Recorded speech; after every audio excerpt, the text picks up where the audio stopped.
Hi and welcome everyone. In this video I will show you how you can create a new class.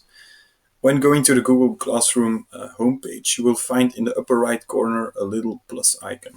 Here you can either join a class or create one. Today I will be showing you how to create one.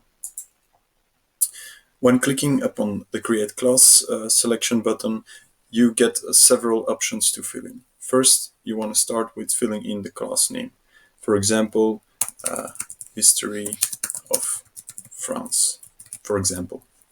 Then there are some other specifications you can fill in. For example, the room where the class will take place. For example, the French room. After clicking on Create, you can see that the new class is added to my homepage. You can see here that History of France is available in the menu.